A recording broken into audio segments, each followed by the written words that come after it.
Welcome to Ignite Intimacy, a podcast exploring intimacy, romantic relationships, sexuality, and the all of everything that relates to these hot topics. We're going in. You ready? This is your host, Miss La.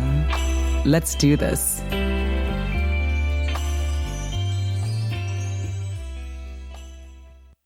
Hello, Ignite Intimacy community. Today is a really exciting day. I actually have been wanting to have a guest on the podcast where we can dive more deeply into areas around, common sabotages in relationships and unavailable men and women and, just all of those topics that I haven't really had an opportunity to dive into full on with one of our guests yet. So I have someone special on the line today, and she was actually referred to us by a couple of other guests that we had recently on the podcast, Caleb and Matthew.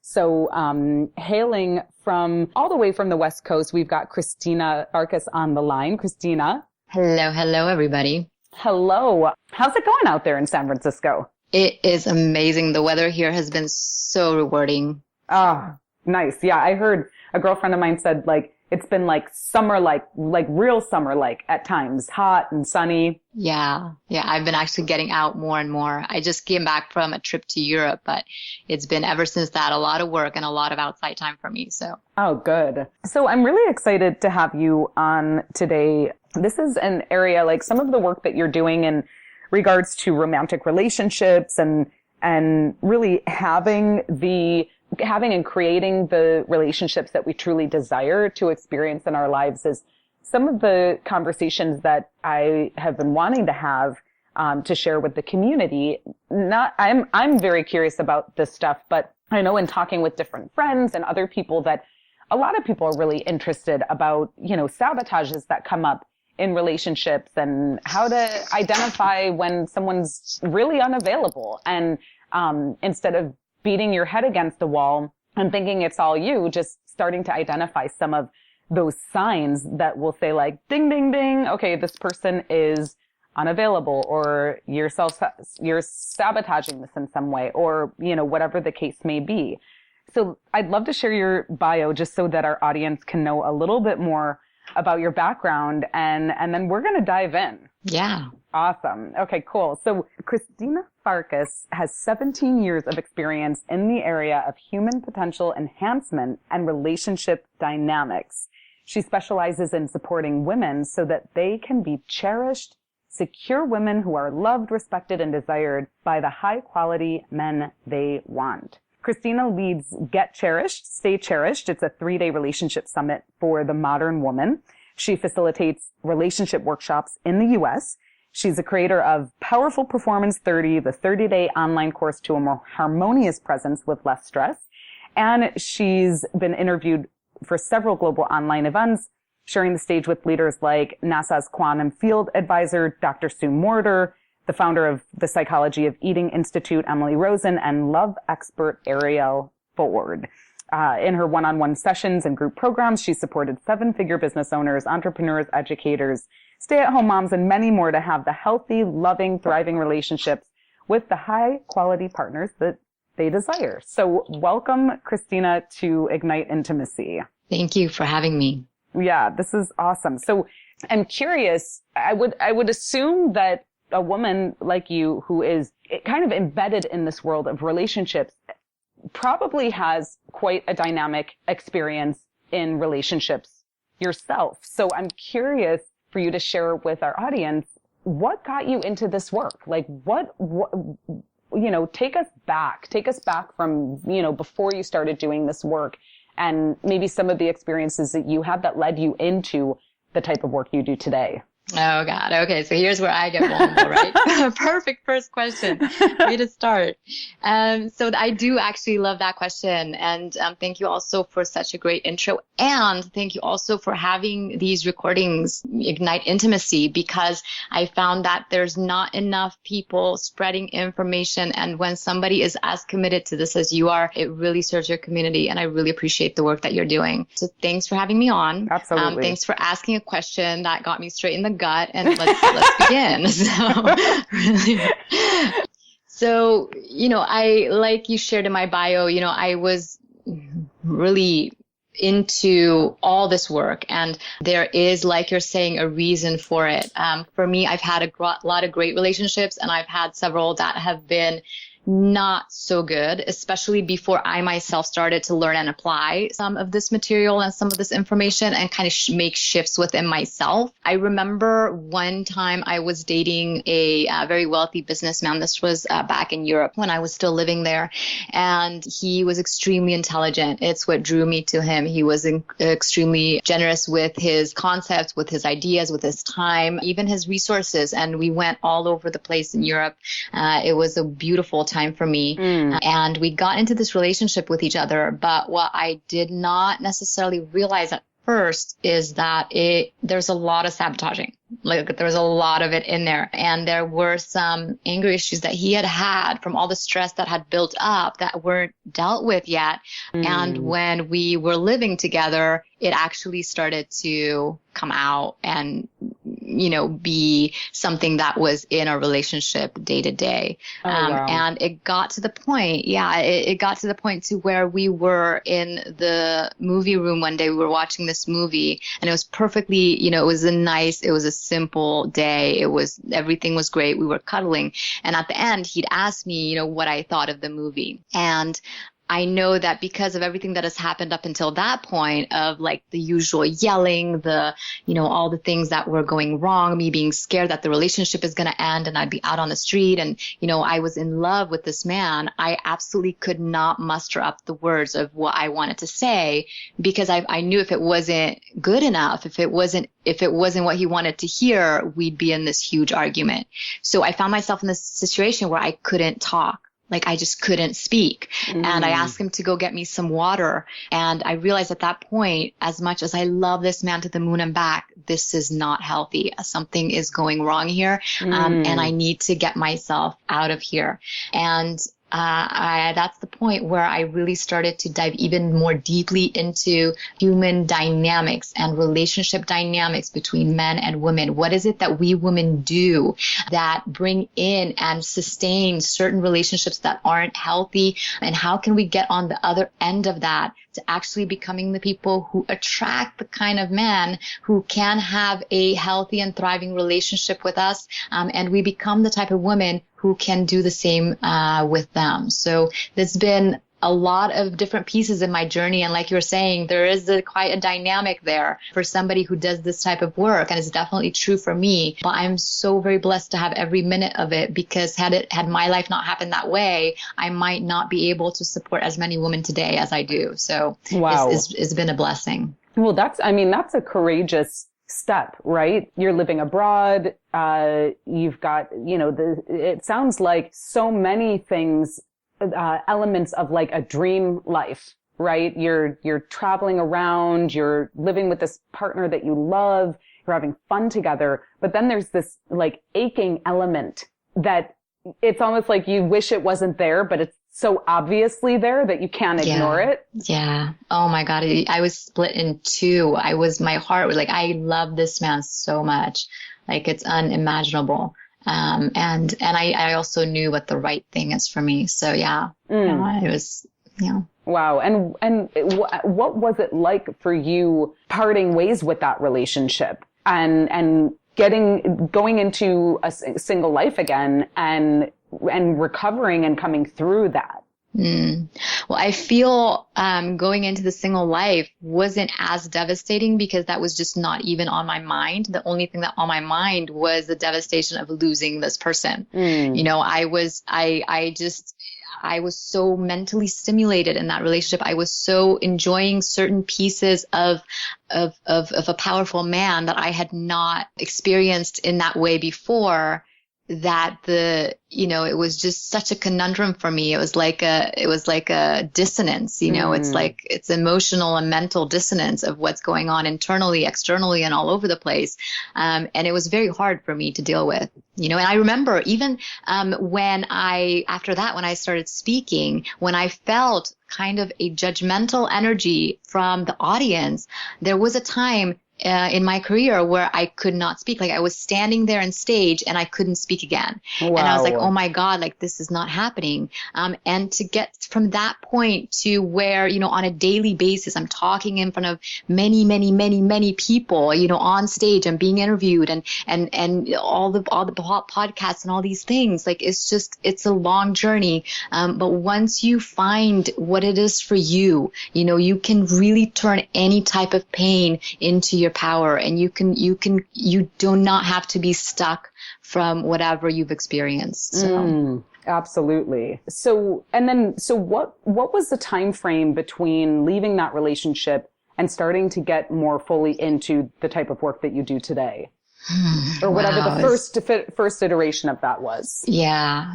It's hard to even put a time frame on it. I know that with this work, I've had 17 years of accumulated experience, and that is a ton of working with clients, ton of research, ton of like everything that goes into it, and creating certain paradigms and systems from the puzzle pieces and all that. So this work has been quite a long time and work in progress. So I'm very, very pleased with where it's at now. And really, I wouldn't change a thing. And so was it this first experience that really kind of propelled you into supporting women to not only, get strong and powerful within themselves, but also to know how to create powerful relationships? I think with all of us, there's just like, I don't know how your experience is, and maybe you can speak on this too. But I think whenever, and maybe it's relevant to the human condition, to whenever we're faced up with a challenge, we tend to get slaps in the face, like you get one and then you get another, and then, so it's hard to say which one was the most defining, because there were certainly, for me, there were certainly a lot of them along the way. But in terms of this being one of them, definitely one of them on the way. So.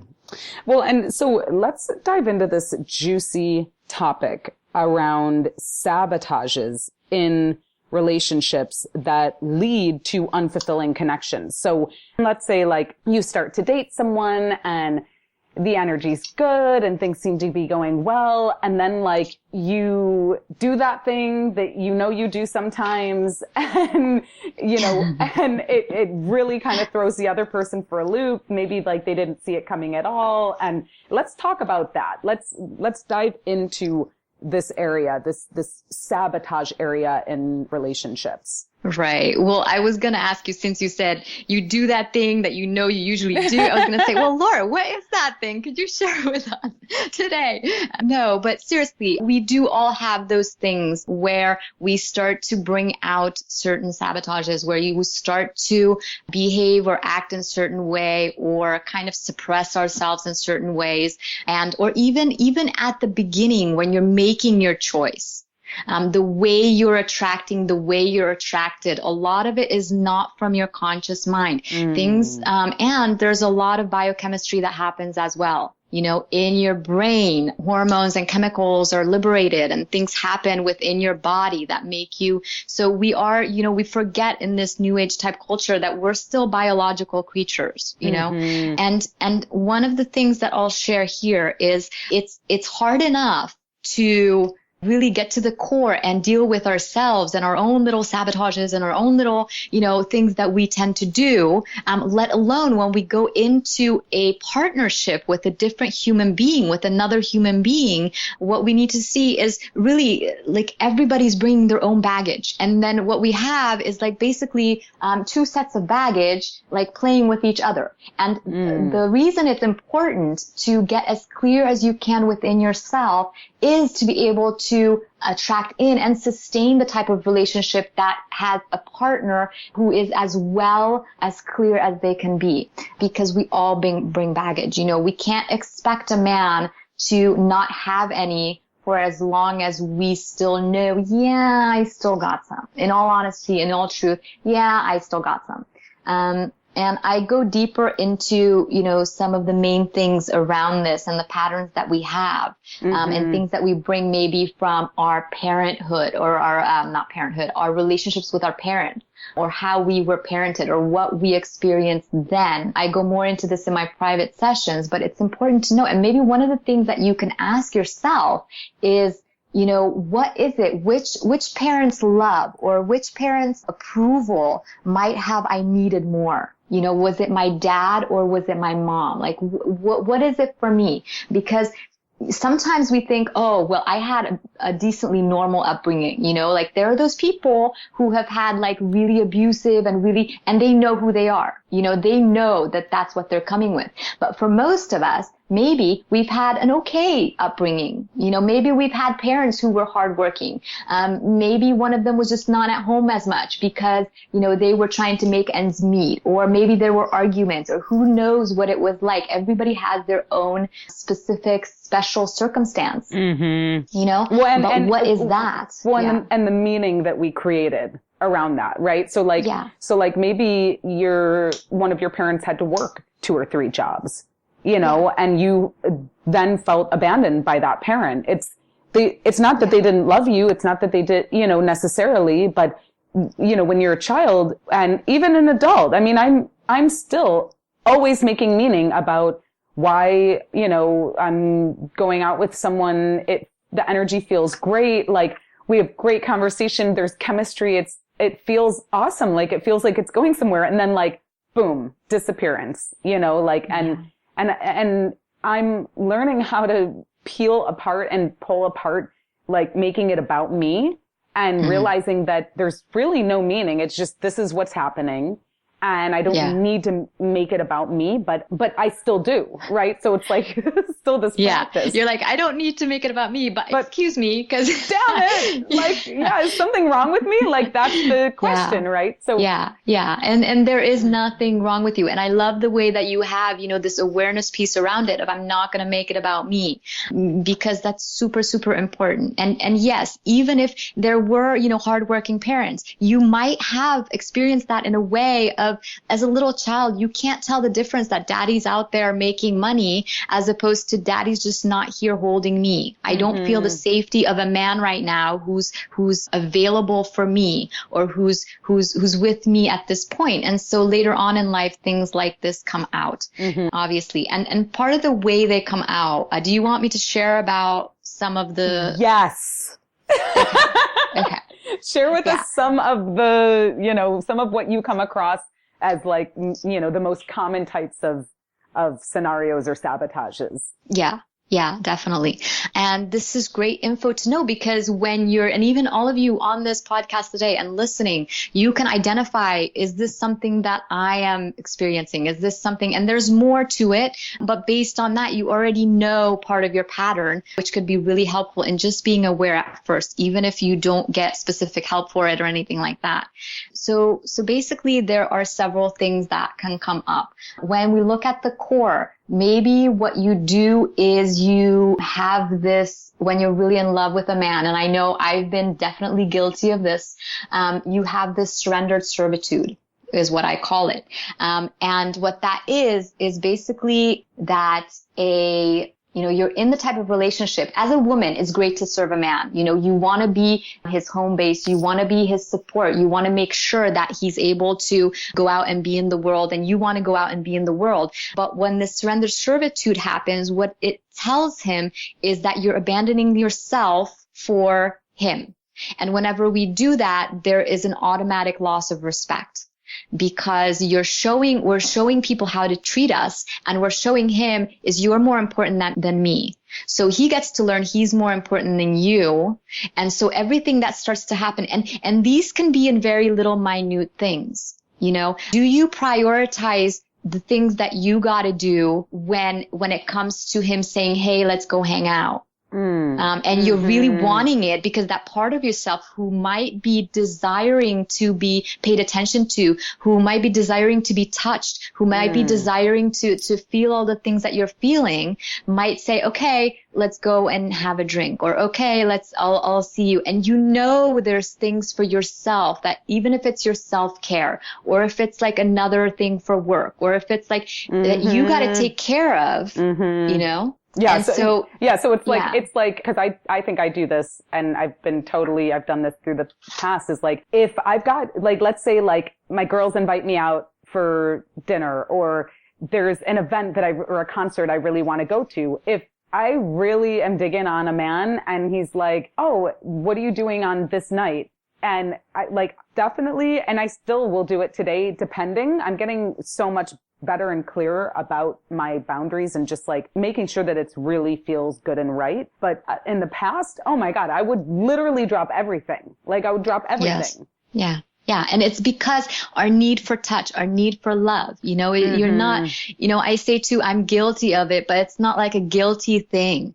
It's something that's a core human need at certain levels. And because it's been unfulfilled and there's like a void there from some sort of, let that be a significant relationship from the past. Yeah. Or like I said, childhood, because that void isn't filled, we keep on choosing that so that we also get a response back that we are enough, that we get to be touched, that we get that chemical, that we get that quick fix. You know, it's like a drug. It becomes a drug, really.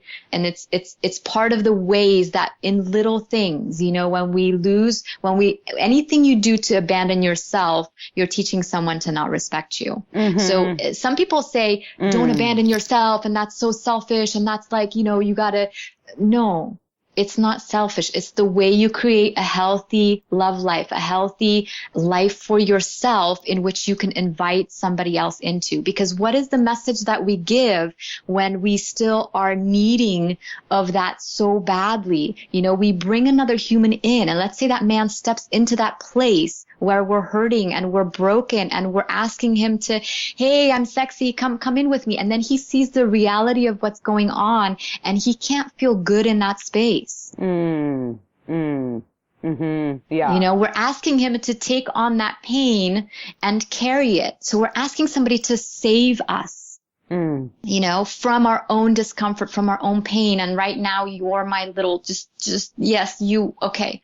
And then I feel good. Yeah. So, and that's too much to ask for from a man, because it's too much to ask for from anybody. It's not his responsibility. And you cannot be a great partner to him or anybody else. You know, like, this is not you, me, like, none of us women. We cannot be that empowered woman who's able to be by his side when we get caught up in something like that. Okay. So this is interesting because there is a very fine line, I believe, between supporting each other through things and becoming dependent upon another person to just for basic survival. Yes. Right? Yes. And so one of the things that has triggered me through the years and still will on occasion is like, so I have been, and one of the reasons why I started this podcast is because I've been relatively single my whole adult life.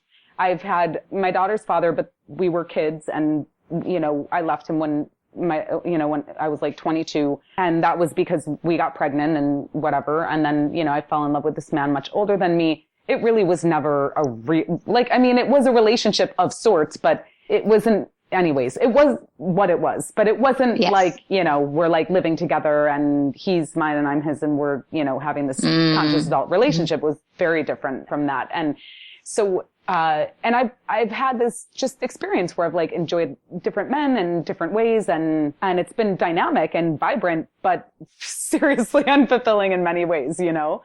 So that was one of the reasons why I decided to start this podcast. Something that I've heard a lot of women share through the years is like, you know, if I didn't have my partner, there's no way I would be, you know, where I am today, whether that's a 7-figure online business or a thriving music career or a thriving family life or community or whatever. Like, I've heard this many times, and sometimes I've felt really sorry for myself when I hear women express that, because I'm like, God damn it, you know, like, where's my dude? Yeah, like, where's my dude? And like, man, I've been through a lot in my life, and I've had to, you know, and I've had some shame and some, you know, feelings around, like, I've leaned pretty heavily on my friends, and I have a lot of couple friends. So like, I'm usually like the one with the couple. Like, I'm like, you know, like leaning on them and like leaning on all these other people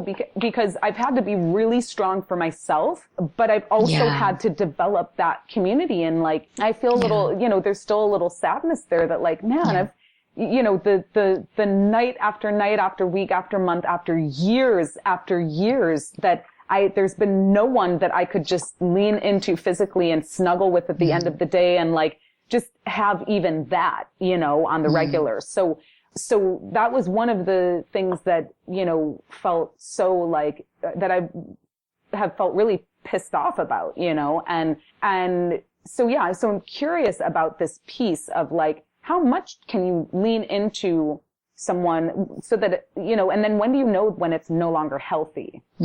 Yeah.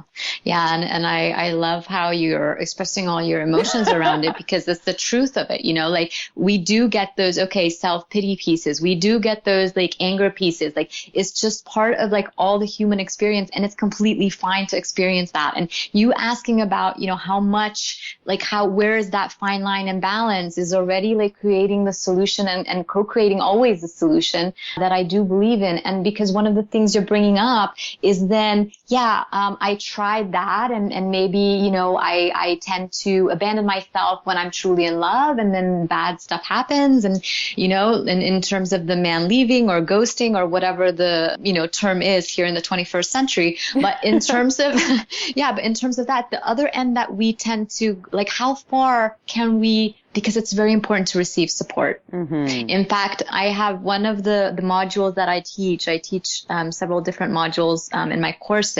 And one of the modules is called Get Called. Yeah. That was kind of a brain mess up for me right there. And what we do there is we learn how to attract the attention of a high quality man in. And you do want to do that still in a feminine way, because the other end that we go off on sometimes, another sabotage, for example, is the over dominance piece. Oh, yeah. You know, is when we tend to start wearing the pants for the sake of control, which is for the sake of a safety. A sense of safety. We tend to choose men who feel safe, but there is a very fine line and a distinction between a man who feels safe because he actually is safe, because he's taken on his power and he's empowered and he knows how to be and act and move around in the world based on his values. And there's a difference between a man who is quote unquote safe, who only feels like that because he hasn't yet taken on his own power, because he hasn't yet met up face to face against his own demons, against his own past, against his own baggage. And so he's kind of in this space of, you know, quietly having his nice moments, you know, and being just super gentle and caring and nice. You know, because that's how he knows how to operate, and that's how, you know, he chooses to. And so sometimes we choose these types of men because we want to feel that safety, we want to be held, and they're perfect for that. But ultimately, if we start to over-dominate, then he's not going to be able to be the man in the relationship, which means that at the end of the day, if something were to happen where you can't protect you can't protect the two of you, who's going to come in and help when you're the stronger one? You know, so, and then you feel like you still feel like that part of you isn't met, because a powerful man, a high quality powerful man is not going to be happy in a relationship where he's dominated. Mm-hmm. He's either going to leave or he's going to feel suppressed and shut down because he loves you, but he can't operate within the realms of what you're setting up or what you're collectively with the dynamic starting to set up. So this is interesting because I'm feeling like we were maybe, heading into the world of emasculating men a little bit just because, yes. And I actually was just speaking with a couple of other Ignite Intimacy guests recently on a recent podcast I featured, Rano and Sierra, and we were talking about this and, Alison Armstrong, the Queen's Code and just women emasculating men and not allowing men to have their role in the relationship. And, I'm sure I can hear it now, all sorts of different opinions bubbling up from our listeners, and we'd love to hear from you. So if whatever comments, opinions you'd like to share, questions, email us, hello@igniteintimacy.com, hello@igniteintimacy.com. We want to hear from you because this is really powerful, juicy stuff we're talking about right now. And so I'm just going to, turn this on myself again, because a lot of these topics right now are reasons why I started this podcast, right? So I'm a powerful woman. I've got this big energy. It's caused me great, amazing things. And it's also caused me a lot of suffering and pain in my life. And so how do women that are very directed, fiercely independent single mom, single father, single parents, right? Like we learn how to do a lot of things and we learn how to hold a lot more than, anyways, I can't make a generalization because even people in married households still are carrying the bulk of the weight on the parenting side. So, but as a single mom, I'll speak from my own experience. I had to learn how to carry everything, right? And so it's like, I find that I have this challenge because I want to come in and take control and I want to manage the situation and I want to and I could do it with my eyes closed. It's like, okay, well, let's eat here and let's do this and actually there are 5 different things going on tonight and wait, why haven't you, and so how do powerful people, powerful women show up in a way that is still powerful and honoring that power, but it's not taking over and dominating and becoming the aggressor or the one who's going after or the one who's managing everything? How can we, avoid sabotaging ourselves when we are powerful people? Yeah. And that's a super great question because you're heading into a different piece of the different levels of and different types of relationships. There's a dependent, codependent, independent, interdependent. So for a woman who is truly, truly powerful and independent, we've got to seek out, is she independent from her power or from her pain? And once we find that, we've got to learn if she's in her power, then her route is to learn how to be interdependent. If she's in there from her pain, we've got to alleviate that pain. It's part of the way that we, feel, deal, and heal. So basically you would go in there to alleviate the pain and set up a new paradigm to where different things are happening than in her past. And then, also get her onto the track of interdependence. A truly powerful woman is able to control her power. So whatever you can control or whatever you're aware of, you can control, and whatever you're not aware of controls us, controls you. So in this way, a truly powerful woman can surrender her control and her power at her will, which means that when a man comes along and granted, for this to happen, and this is one of the reasons that I brought the gifts that I'm going to share with your audience and the Ignite community today.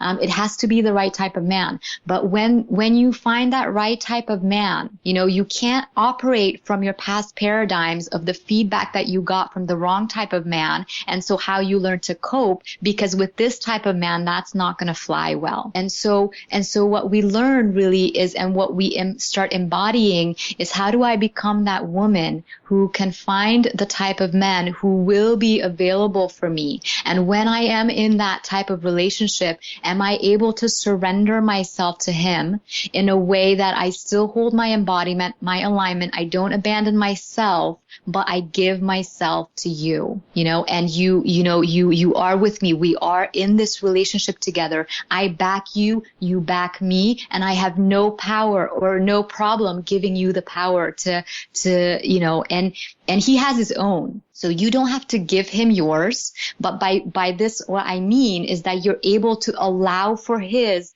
to be present in the relationship as well, so that you can feel like a female and he can feel like a male, and that dynamic can support your lifelines for the both of you, really, because a truly empowered relationship lifts both partners higher together as a union, and individually as well. So let's go into, are there any, before we go into some of like the signs of an unavailable man, are there any other like really hot top of mind self-sabotages that we should mention before we move on? There are always several, but because these are some of the main ones. There are 4 that I found in my work that I see over and over and over again around 95% of the people. Today we talked about 2 of them that happen to be probably part of the top 75%. So we could talk about the other ones, and if your community stays connected with me, or I maybe we'll do another call too. I'm sure there's much more chance to talk about it. I mean, we can, if you want, depending on what you want to talk about next. Sure. So up to you. Well, so I think that as far as covering the rest of the self-sabotaging behaviors, let's hold on that for now. Okay. And I know we're going to share a way to connect with you at the end of the call. So, if folks are interested in just diving more deeply into that, they can. And then, will be great to have you back on and dive more fully into that, because I really want to go into this other really hot topic, which is another reason why I decided to launch this podcast and go on this exploration, is unavailable men. Yes. And so talk to us about this piece, because I know I'm talking to more and more women who are like pretty much the women that I meet. I would say like almost across the board, the women that I meet who are in their 30s and 40s who are single are many of them attracting unavailable men. Yeah. So, including myself. And I believe I'm actually starting to create some space and something new in my experience here. However, I'm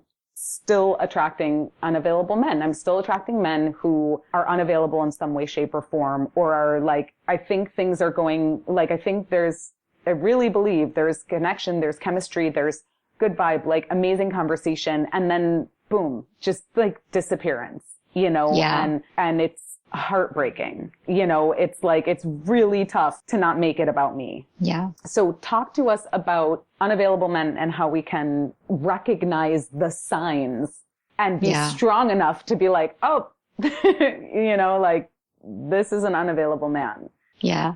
Yeah. That's a really good question.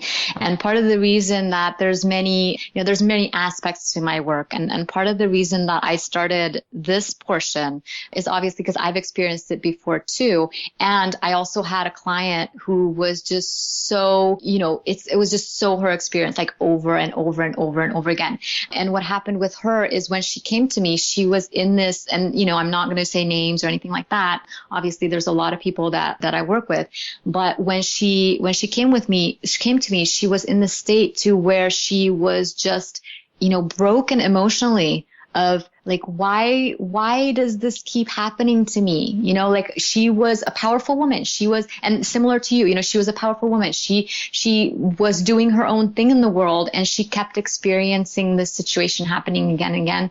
She was basically in our consultation crying and telling me all the things. And it just, it's just when she learned what some of these tendencies are, how to identify them, what it is that, she's then in power of doing, in control of still doing, her life just shifted so much around because she was able to filter out much faster. She came alive because she understood that she has power. She's not powerless. This is not happening to her without her being able to navigate her own situation. And she started to really get on top of it and create the love life that she wanted and pass by the people who she then realized she doesn't necessarily have to get involved with, find a way to change, find a way to make them like her, find a way that she's not good enough, so there must be some kind of internal shift that needs to happen. Sometimes really, and another sabotage going back is our choice, what area do we make our choice out of? And so in doing, 12 signs of an unavailable man, and I think that's part of my gift that I'm going to be sharing with everybody who is going to make it till the end of this call, because it seems that you're all committed to hearing this information for yourself. And, that's part of the change already. So I really want to acknowledge all of you listening, because you're doing this for yourself. You could be anywhere else right now and you're here. So I just want you to give yourself a proverbial pat on the back, because you're here for you and you're not abandoning you. That already shows. So for a man to be right for you, he has to be right and ready, so that the two of you can have a good chance at creating a foundation together, a healthy relationship, and something that's mutually fulfilling long term. And the problem is that many women tend to over prioritize all the parts that he does check off from what they want and choose to maybe explain into parts that he may not be, for example, ready, or for example, available. But just because, we see that he has so many of the good qualities on paper doesn't mean he's actually right for you right now. There's difference between how women and how men handle relationships, and women have a potential to surround the relationship with whatever they have going on in their lives. Men, on the other hand, masculine men, know that, there are certain things that I want to get done in my life. There's certain things that I imagine for myself to have, to be, to whatever. Some people are fearing commitment. Some people aren't fearing commitment. They're fearing an abandon or engulfment, because of their parental paradigm. So this is why I said sometimes two people's baggages can come together and start playing with each other. For example, for a woman who's afraid of being abandoned, she can very well meet up with a man who's afraid of being engulfed. And so he's afraid of being engulfed. She's afraid of being abandoned. She's going after him. He's running away, and here we have this messed up chasing situation, right? So it's there is a reason why you attract unavailable people. Yeah. Well, and I think this, we're saying men and women. I feel like it's unavailable people, to an extent. I feel like the signs of someone who's unavailable could be shared no matter what your gender is. Right? Yes. And yes, you can totally be unavailable as a woman. Well, yeah, absolutely. One. And then also I'm just thinking about what are some of the reasons why I attract unavailable men? I mean, a lot of it has to do with my own issues around commitment, And so it's so anyways, that's a whole other story that maybe we'll get into on another podcast. But can you share with us some of the signs? Yeah. And I love what you mentioned as well. So what I have collected is, so let's just see one of the signs. And these are things that, we go more into once you get the content. But let's say so you're getting further along and you notice in the relationship and you notice that he doesn't want to meet your friends or your family. That is definitely one sign, because he wouldn't want to get too close. He wouldn't want to start taking on responsibility. He wouldn't want to start ownership with you, because maybe he has too much on his plate. That's, for example, something that can really, even if you're in a relationship, a man can take on a relationship for his own benefits, and not because he's a bad person. This is not he's using me. No, he's also getting what he's needing, just the same as you're trying to get what you're needing as well. Yeah. Yeah. Okay. And so take us to the early stages early stages of a relationship. So like you're just starting to see someone, maybe it's been like a month or two and you're dating, and what would be some of the earlier obvious signs that like, this person may not be available, whether it's emotionally, like physically, they live in another country or another state or a city, you know, like what would be some of those kind of telltale, like, whoops, there's a red flag, you know? Yeah. Yeah. So none of these alone are ones that, you know, define that he is for sure and emotionally unavailable. But if you keep your eyes open and you really listen to him and hear his words together with his actions and try to not self-deceive, try to not judge, try to not whatever, then you will have the wisdom to feel it. So one of them early on is if he talks more than he asks about you. So you wanna see this, because ultimately a man who wants to know about you, who wants to have a potential of having a relationship with you, who's interested in you, who has capacity and space for you, is interested in who is this person? Do I want to be with them? What that would mean is that he's actually asking you questions. He's actually, you know, like really interested in finding out, who is this woman? I want to know her. You know, as opposed to how many questions is he asking? Is he just saying, oh, how was your day? Yeah, mine too. Oh, this food is great, by the way. And yeah, like, and talking a lot about himself, which, like, if he talks good things about himself, maybe he just wants to, impress you. But if it's going over onto, you know, he's not asking as much about you, or you notice that he's not taking your needs into consideration as much. He's not being as gentlemanly with you. You know, any man who's really considering something real and something significant is going to ask or act differently around that woman. And how do I know? I know because I've talked to men. You know, like I've literally interviewed men and talked to them about, what is it that you do? How are you when you do this or when you do that? You know, and oftentimes we can see, they say, if you want to see the end of a relationship, look closely at the beginning. You know? Interesting. You know, that's a powerful one right there. And I think that what came up for me is like, okay, fine. Maybe you're on the first date and like, I went on a first date with a totally unavailable man, by the way, but sometimes I think people get nervous and maybe they're like, you know, talking and, you know, they're not like necessarily asking questions.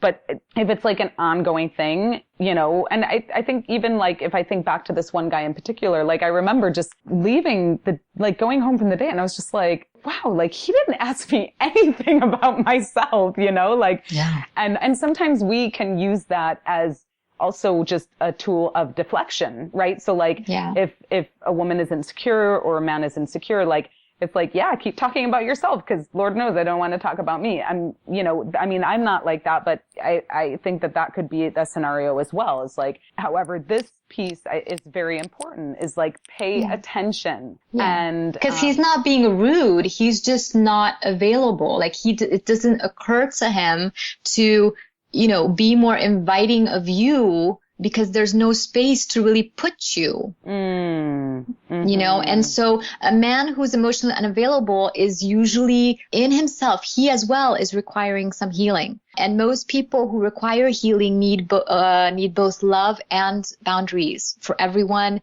including you and them, to be kept safe. So you want to make sure that you know that it's not my role to fix or heal men. You know, it's not that. However, if I draw something into my life, it is my role to look around a little bit, you know, and instead of making it about me, which I'm so happy and glad that you don't do, you know, because you're at that level to where you're able to be more aware and inquiring. You know, one of the more useful perspectives to think about is around, you know, my own boundaries to true emotional intimacy with a man. Have I been hurt lately or before, you know, or lately, you know, so or am I, you know, currently in a repair phase myself? Am I just still unfolding into my own wings and wanting something fulfilling, but I'm not yet ready to be with the man with all my heart, in all my capacity.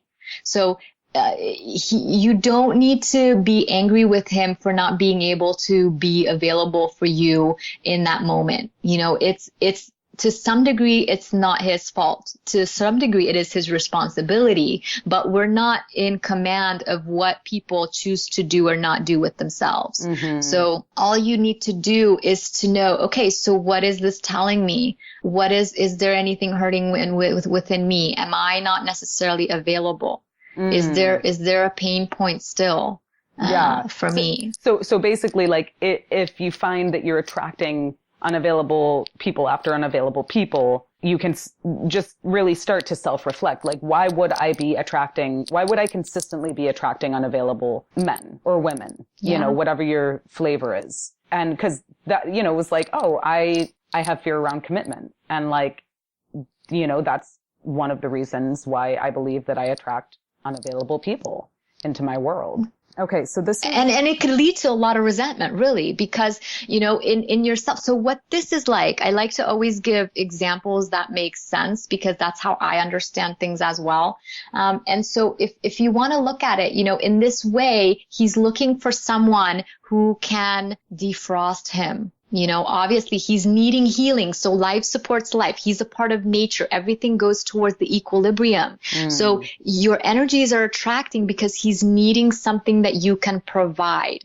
And you can provide your heart, and you readily do so. Sometimes we even abandon our own heart for the sake of that, but he's not able to provide for you. So if you look at it in a way of you're defrosting him, which is necessary in some way so that he can open to loving another woman again. But we tend to give each other the things that we're needing and looking for. But as this is happening, and even if he, in the process can naturally have some softer moments that provide for you enough to keep going, he's ultimately not yet ready to give you the warmth you are desiring. Because if you take something out of the freezer, for example, it can defrost in a warmer temperature, but it's not yet in the position to add real warmth and depth to that environment. It's just physics. It's just thermodynamics. And the same is true with relationships and people. Mm-hmm. So this is one of the ways in which the environment tries to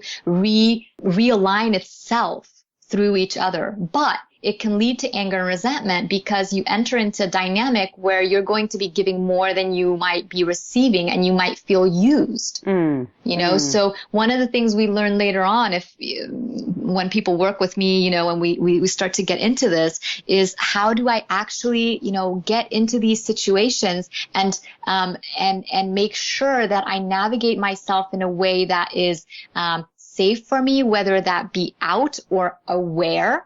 And it's safe for the other person too, because the last thing that a person in pain, a person who's shut down, needs is to be hurt. Even if it's seemingly hurting to us. So we got it. And with clarity, you're able to just like a knife through butter, really, like a warm knife through butter. Because you no longer take it personally. And sometimes we just don't know how to do these dances, what things really are, because we're not aware. That's all it is. And once you become aware, you can, this is not rocket science. Really, it's not. I would love to say so because that would make me sound really smart, but it's not. Yeah. Well, and so just in wrapping up this conversation, it's been such a dynamic conversation. There's this, element of just like, well, how do I keep myself safe? And how do I, when something feels like it's going in a good direction and then it just falls off, and there's like no communication and there's no closure, there's like no reason why. It's like